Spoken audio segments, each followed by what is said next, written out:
kalau seandainya Judante berhasil meledakkan Herakles, sepertinya aku kok jadi berpikiran kalau ada hubungannya sama mimpi Judante di awal episode. Assalamualaikum Cinggu. Hai guys.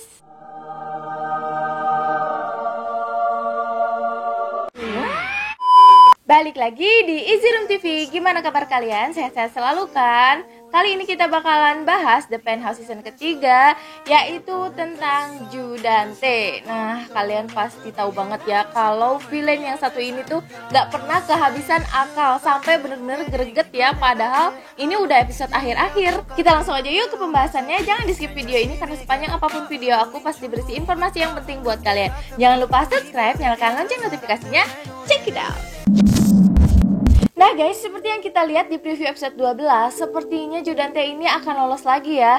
Dan juga dia sepertinya akan membuat masalah baru. Kemarin banyak banget dari kalian yang nge-DM aku di Instagram pengen bahas masalah Judante. Oke, kita langsung aja yuk bahas tentang Judante ini. Di episode 11 kemarin, kita tahu tentang masa lalu Judante, bahwa ternyata alasan dia menjadi jahat itu adalah karena ayahnya Junki atau Judante asli.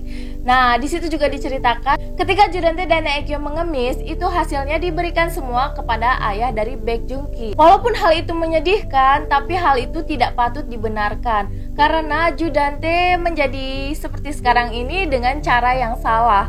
Dan menurut aku itu benar-benar parah ya sikap dia sekarang ini. Terakhir yang kita tahu, Logan dan Sim Suryeon memasukkan Judante ke rumah sakit Jepang. Nah, awalnya dia itu seperti terlihat hampir putus asa ya, karena dia sudah dikembalikan lagi identitasnya menjadi Baek Junki. Tetapi karena pada saat itu Sokyung datang ke rumah sakit jiwa tersebut dan menceritakan bahwa Logan dan Sim Suryeon sebenarnya masih hidup, nah langsunglah dari situ emosi dia jadi terpancing lagi bahwa dia telah terjebak oleh jebakan Suryeon dan Logan. Itulah yang memperkuat keinginan dia kalau dia harus berhasil kabur dari rumah sakit jiwa tersebut. Nah, bagaimana cara dia melarikan diri dari rumah sakit? Sepertinya Judante di situ membuat ulah lagi dan membuat keributan, sehingga akhirnya perawat memutuskan untuk membius dia. Tetapi ternyata biusnya itu berhasil Judante rebut dan dia berhasil membiusnya kepada perawat tersebut. Nah, mungkin dari situlah dia berhasil kabur dari rumah sakit jiwa. Di preview episode 12 terlihat Judante yang sedang berlari di pelabuhan, dan di situ juga ada tulisan Korea. Nah, tandanya dia sudah berhasil berada di Korea. Menurut aku, cara Judante berhasil kabur dari Jepang ke Korea, dia menggunakan kapal penyelundup atau kapal gelap. Kondisinya sekarang, Judante kan sudah menjadi buronan baik di Korea maupun di Jepang. Otomatis, Judante berpikir bagaimana caranya agar dia tidak terlalu mencolok. Nah, oleh karena itu dia melukai wajahnya sendiri agar dia identitasnya tidak terbongkar. Kemudian setelah dia kembali ke Korea, dalam persembunyiannya Judante, nah hal inilah yang paling meresahkan kita semua. Dia menghubungi lagi Sekretaris Jo untuk memerintahkan mempersiapkan bahan peledak. Di sini sepertinya Sekretaris Jo sudah lolos dari polisi ya. Kan seperti yang kita tahu dia sebelumnya ditangkap oleh polisi. Hebat banget ya, kok cepet banget dia bisa lepas. Untuk apa dia mempersiapkan bahan peledak tersebut? Nah, di preview episode 12 ini ada kata-kata yang mengatakan apabila aku tidak bisa memilikinya, maka tidak ada yang boleh memilikinya. Sepertinya alat peledak itu digunakan untuk meledakkan Herakles. Karena seperti yang kita tahu kan, kalau Herakles itu sudah menjadi milik Sim Suryeon, bukan milik Judante lagi. Sedangkan Herakles adalah salah satu obsesi dari Judante. Dari sini ada dua kemungkinan menurut aku tentang pertunangan Sim Suryeon dan Logan. Yang pertama, bisa jadi pertunangan itu dibuat agar memancing Judante keluar. Karena ketika Judante kabur dari rumah sakit jiwa Jepang, otomatis pihak rumah sakit akan menghubungi Logan dan Sim Suryeon. Maka dari itu mereka tahu, wah Judante kabur lagi nih ternyata. Nah, oleh karena itu mereka pengen tahu nih keadaan atau posisi Judante ini di mana. Itulah alasan pertunangan ini dibuat untuk memancing Judante keluar.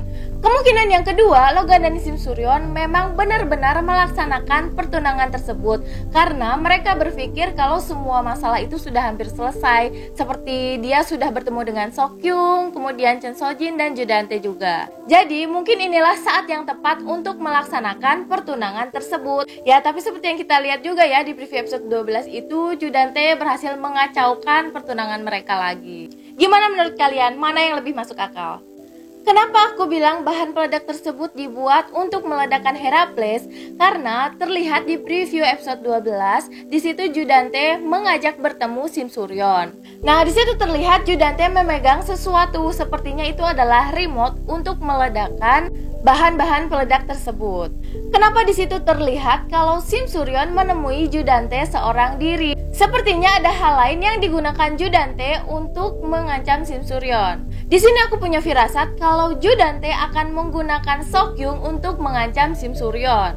Nah, ini juga yang pengen aku bahas. Kenapa Seokhyung terlihat pada saat itu menyerahkan diri ke kantor polisi? Dan juga ketika dia menemui Judante, dia mengatakan, gara-gara kamu aku telah membunuh saudara kembarku sendiri. Nah, di sini bikin kita semua jadi bertanya-tanya ya, apakah kejadian Min Sol-a tersebut ada hubungannya dengan Seokhyung? Tapi menurut aku mungkin saja itu karena rasa bersalahnya dia kepada Min Sol-a. Bisa jadi dia merasa kalau Min Sol-a itu bunuh diri atau stres gara-gara dia pernah membulinya.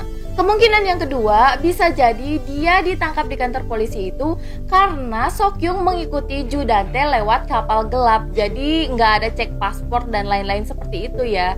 Nah, oleh karena itu dia diamankan oleh polisi. Atau mungkin gak sih ketika Judante berusaha menculik Seokhyung dan di situ Seokhyung berusaha melawan Judante dan luka itu disebabkan oleh Seokhyung? Bisa jadi kan? Kesimpulannya, menurut aku kisah Chun Sojin dan Judante ini kok jadi seperti kisah Joker dan Harley Quinn ya. Kalian pernah nonton kan pasti film itu? Mereka itu menyedihkan, tragis, tapi jahat gitu. Jadi gimana ya? Bingung. Mudah-mudahan ini adalah konflik terakhir ya dalam drama ini, karena mengingat episodenya tuh tinggal sedikit lagi. Aku sih pengennya ngeliat yang bahagia-bahagia gitu setelah ini, setelah berhari-hari deg-degan mulu ya gara-gara penthouse.